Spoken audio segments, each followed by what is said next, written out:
What are their names? Mountains have no names, said Peter. He whistled to his goats, and together they all started down to where Grandfather was waiting. Heidi ran to him, followed by Little Swan and Little Bear. Come again tomorrow with me, called Peter. Peter followed. Then he went on his way. Heidi and Peter spent many joyful days on the mountain. Too soon summer turned into fall, and then winter. Peter no longer walked the goats because it was too cold and snowy. He visited Heidi often, and one day he said, "My grandmother would like you to visit her in our hut."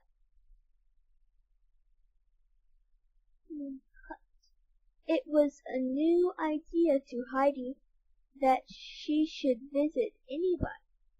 She begged Grandfather to take her.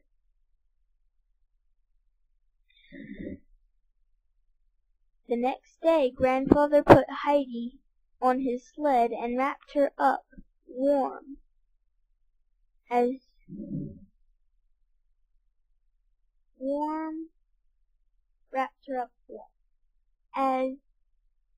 he gave the sled a push. He said, "Hang on tight." Down the mountain they shot.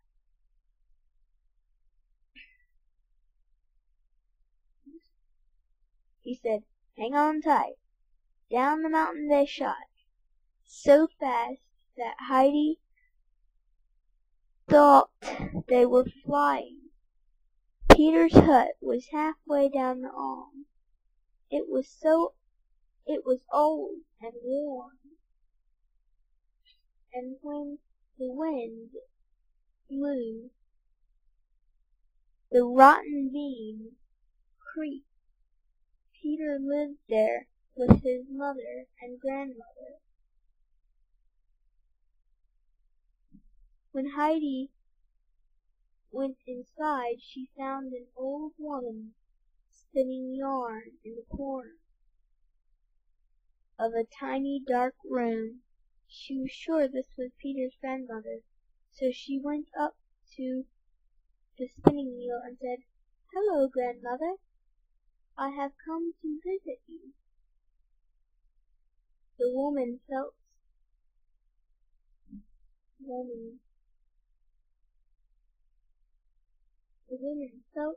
for Heidi's hand.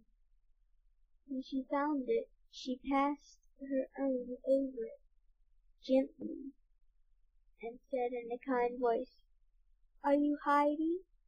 She asked because she was blind and could not see the little girl. "Yes," Heidi said. "I have come down the mountain with Grandfather. He will come to get me later." Heidi saw all of the things in the hut that needed fixing.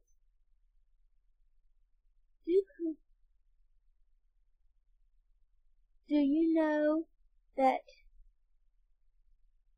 one of your shutters is flapping back and forth?" she asked. Grandmother replied, "I am not able to see it, but I can hear that, and many other things, even rattles and creaks. When the wind blows, it comes inside through all the cracks, and the hut is very old." Heidi held Grandmother's hand. "Don't worry," she said. "I will ask Grandfather to make things right.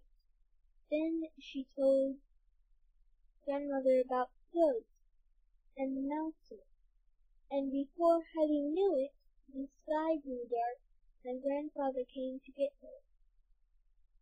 As they climbed to their hut, Heidi said, "We must take the hammer and nails, fasten grandmother's shutter, and drive in more nails on other places."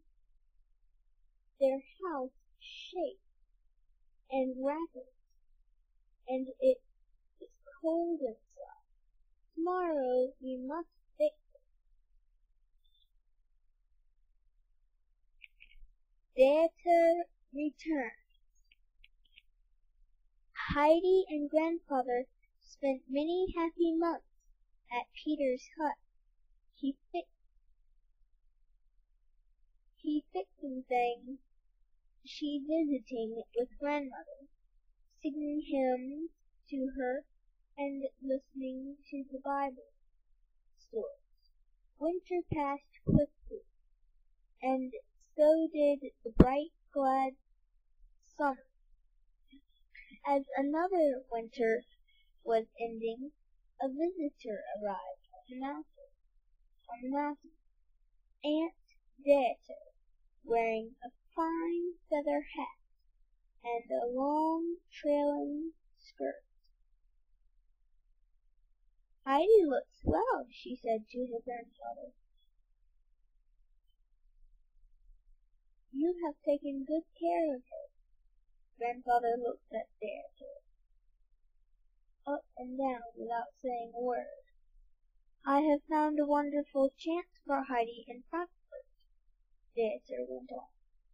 "She will come with me and live with a rich family and be a friend to a girl in a wheelchair." "No, no," gasped Heidi. "Have you finished?" asked grandfather. "I'll have nothing to do with it. I'll have nothing to do with it." Theater was angry.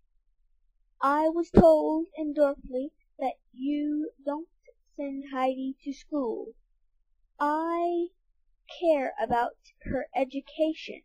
Only an unkind person who cares for nobody would think of not allowing her this wonderful opportunity.